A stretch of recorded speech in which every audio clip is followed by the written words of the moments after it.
I was thinking to myself the other day about listening to Monk all day long. It was his birthday a few days ago. And, I hear him with different saxophonists. And I say to myself, I like this version, I like this version, I like this version. So how do you, you talked about Joe Henderson and Sonny Rollins train, how do they influence what you do? Like, well, listening to those guys, they influence, because it's like, I think most saxophone players think this way too. These guys are so far ahead of everything, and it's like, like you're running trying to catch up. Even though they're lapping you, you'll never catch up to it, but you keep running after them. You keep going, you keep reaching, and that's the whole, like the whole thing. Quest. How it works. The quest. Good word. Yeah. That's what you do. You try. And that brings me, to Billy Harper. That's the name of one of his tunes. Oh yeah. Quest. And he is, the next artist that we're presenting in December 12th. And I was wondering if you could tell me anything about, your knowledge of him and what you feel, he has to offer. Well, I don't know a lot about Billy Harper, except that I did see him play, I think maybe twice when I lived in San Francisco. It was at the Berkeley Coliseum. I don't know if you ever heard it, because a lot of albums have been recorded there. But I did had the pleasure of playing a couple of his tunes that was introduced to me about a trumpet player named John Squirrel Mosley. And one song was called Capra Black, and the other one I can't remember what the name of it was. But I've always liked his sound. He had, he's got a good sound on the saxophone. But I don't really know, like a lot about Billy Harper. Okay.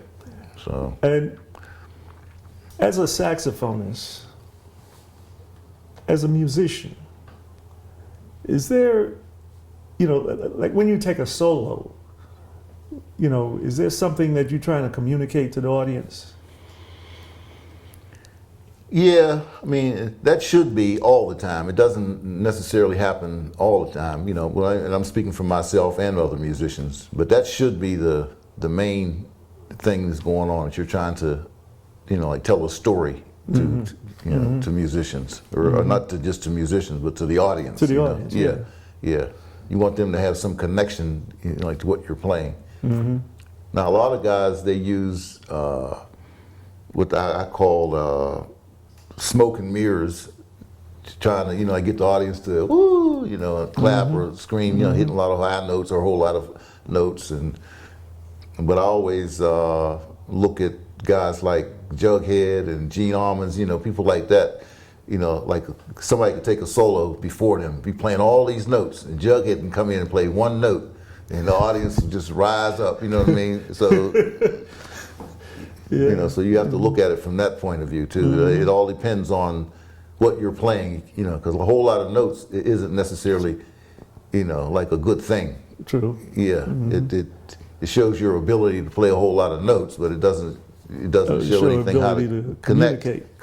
Yeah, exactly. Connect with the people. Yeah. Exactly. Yeah. Well, and this is a challenge of the musician. Yeah. To connect and to communicate with the audience. Exactly. So too many musicians are trying to entertain themselves as opposed to the audience.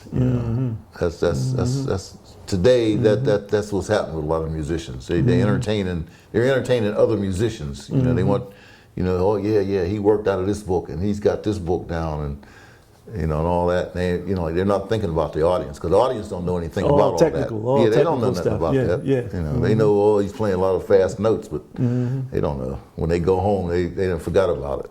Yeah. Whereas when Jug play that one note, you might be thinking about that for a week or so. And what do you think of the the jazz scene in Pittsburgh as it stands today? Well, it's funny. The jazz scene in Pittsburgh is probably a lot better than what I can see because I live here. Because I hear other musicians who come to town and they talk about how nice it is, you know, with the music. So I understand that because if you live in a place, if you're in the forest, it's hard to see the trees, so to speak, you know. Because you got that Thursday night thing going. Because I think Thursday night's probably like some of the best nights that James Street has, and it's a jam session, a Thursday night. You know, so that says a lot right there. Well, I appreciate you coming and sharing this information with us. Thanks, I appreciate you calling me. You know, it was All right. a good time had by all. Yes, definitely. Good Thank you. thanks. Thank you. All right. Thank you.